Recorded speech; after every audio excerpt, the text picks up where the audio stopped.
Hello Fortnite fans, in this video you're going to learn how to dramatically improve your bow skills in Fortnite Chapter 2 Season 6. Before I teach you how to dramatically improve your bow skills in Fortnite Chapter 2 Season 6, I'd like to ask you all to grab that subscribe button and to also give this video a thumbs up and comment down below if you enjoy this video so that I know that you want more content like this and more Fortnite tips that will help you in Fortnite Battle Royale.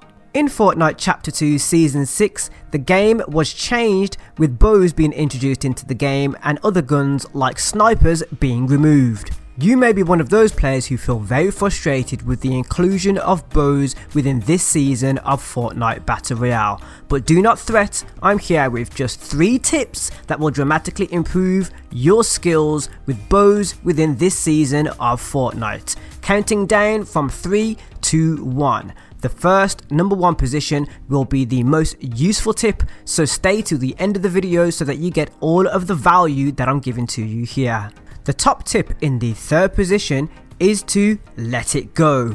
So what do I mean by let it go? I mean make like Elsa and let that arrow go. If you're holding on to your arrows far too long and you're getting caught with some gunfire or some opposition that is making you off balanced or causing you of course to die, then you need to let that arrow go. Get used to when you're moving or of course when you're in a trying situation to let an arrow go. A good idea is to let the arrow go towards the opponent. Let's say you're in the middle of a build battle and you have a bow drawn. You no longer have the option to use any other items within your arsenal, and this makes you a target. Getting tripped up on your own movement and mechanics is not something that you want to be doing in the middle of a build battle or of course a gunfight. Let that arrow go towards an opponent or a build, or if you have to, into the air or at the floor. Just like you would if you bring a bow and arrow to a gunfight. If somebody's firing on you with an SMG or assault rifle and you have not got a good aim, you want to let that arrow go as quickly as possible so that you can protect yourself with either building or completing another action. By far the quickest action that you can complete if you've already drawn an arrow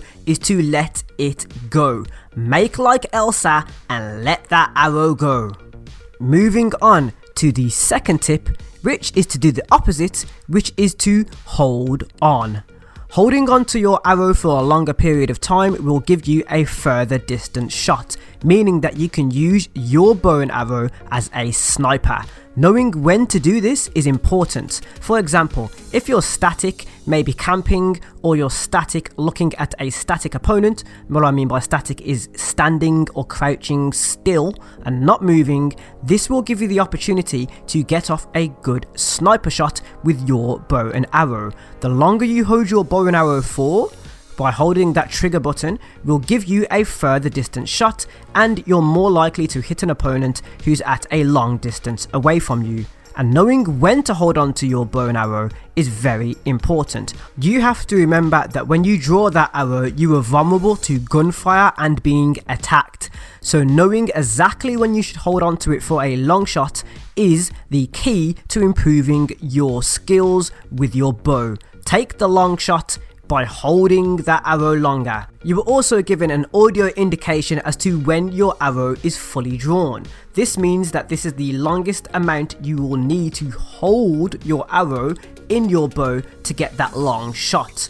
When you hear this sound, that means you no longer have to hold your arrow in order to get the longest distance shot with the current bow and arrow that you have in order to make a sniper shot. And when you hit that peak level of pressure, that means that you are going to get the longest distance at the current amount of time you've held the arrow for. Meaning that you don't need to hold your arrow any longer in order to get that sniper shot off. And you also have a visual indication on screen with the blue line and a target cursor, meaning that you can aim on the head of an opponent and pull off an amazing arrow sniper shot that you have maybe seen me do already in my Fortnite Wins playlist.